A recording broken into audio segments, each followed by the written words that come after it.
Hololive and idol culture. A lot of people talk about Hololive and idol culture, but what is idol culture and how does it affect their streams? According to Wikipedia, Japanese idols are primarily singers with training in acting, dancing and modeling, who are marketed for their image, attractiveness and personality.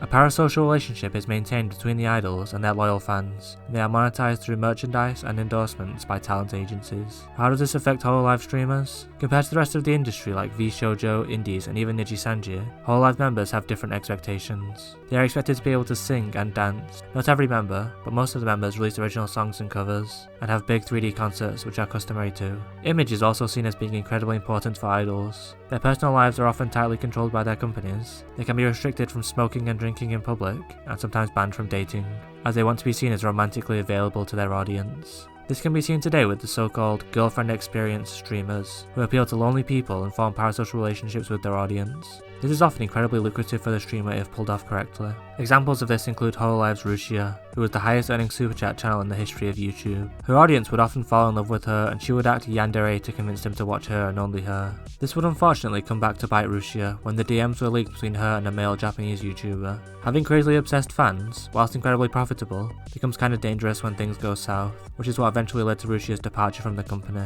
Of course, I'd say most Hololive members do not engage in this kind of GFE behaviour, but they are still held to different standards to other streamers. Another aspect of Hololive and VTubers in general, which was taken from the Japanese idol industry, is the concept of graduations. The term graduation is used as a euphemism for when a member leaves the group, and the members are often thrown farewell concerts to give them a nice send-off. Coco's graduation stream was legendary, and she broke multiple records in the process. Her graduation stream became the #1 most viewed VTuber live stream ever, with over 490,000 viewers watching from around the world.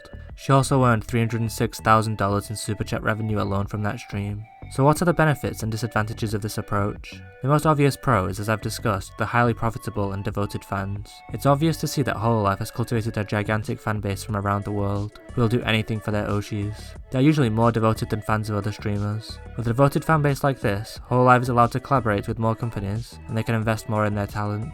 Hololive members' models are usually drawn and rigged by the top artists in the industry, and they have the budget for many different models and costumes. They also have the avenue for larger performances and 3D concerts, with production values that you rarely see elsewhere. These concerts bring in new fans and allow current fans to celebrate their favourite members. It would be almost impossible for an indie VTuber to throw this kind of concert, due to the need for equipment, 3D models, a whole 3D environment, space, and the technical know-how of the cameramen. The cons of the idol culture is, as I mentioned before, the parasocial relationships formed between the streamer and their viewers. Whilst it is true that regular streamers often form parasocial relationships with their viewers, and it is not only limited to idol streamers, I think it is more prevalent with idol streamers. Watching a streamer for multiple hours every day can lead to anyone getting attached, but the express intention of Japanese idols is to form a parasocial relationship. Parasocial relationships are bad because they can be seen to contribute to anxiety, loneliness, and social isolation, especially when they take the place of IRL relationships. They are also linked to spending money that you really shouldn't. People joke about going broke when they discovered Hololive, and it's often seen as an expensive hobby. Between YouTube memberships, super chats, and constant merch releases from each member, it can become a lot to manage. People in a parasocial relationship with a streamer may get a huge dopamine hit when their streamer acknowledges them or reads their message.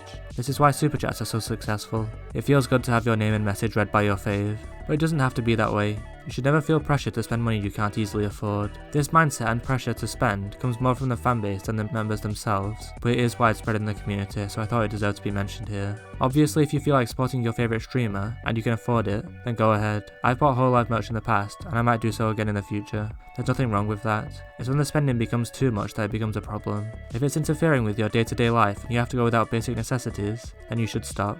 I promise you every Hololive member would want you to stop at that point. The other major con is the lack of freedom for their talent. If you have to keep up appearances, then you might stray away from some ideas because they aren't seen as idol-like. Obviously Hololive members have done a lot of non-idol-like things in the past, particularly in the early days when they were seen as less like idols and more like streamers. And there are members like Hachima, Marine and Matsuri that make inappropriate jokes and do more risque content. Other VTuber groups, especially V-Shoujo, have pushed talent freedom as one of their biggest selling points. They won't stand in the way of their members collabing with anyone else, they won't ban them from playing certain games, and they won't micromanage their image. This seems to have been one of the reasons that Keisan made the switch to V-Shoujo. It's really hard to tell how much freedom Hololive members actually have. Hololive has said in the past that they won't stand in the way of talent collaborations, such as when Crony was getting some flack a while ago, but Hololive members like Kiara have expressed how much they want to collab with Niji-Sanji members like Pomu, but they will probably never collab. Despite the Indonesian and Japanese branches collabing with them, it seems that the EM branches of Hololive are not permitted to collab with the GEM branch, despite them being friends behind the scenes. Hololive's management is rather opaque, and they don't tell people about the decisions they have made, but it's widely believed that they put a stop to this collaboration. If Kiara was solo, or a member of a smaller agency, then she would have been able to have the freedom to make this collaboration happen. Well, that's my opinion on the topic of Hololive and idol culture. I hope this is received as a valid criticism and discussion and not an attack, especially not an attack on this specific member or the fans in general. On the whole, I think that idol culture has been a good thing for Hololive, and has helped grow the industry in general. Without Hololive, I know I wouldn't be making videos about VTubers.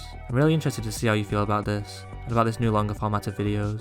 I've mostly made YouTube shorts for the last few months, so it's nice to be able to make some more long form content about a topic that I've been thinking about for a while. Thanks for watching.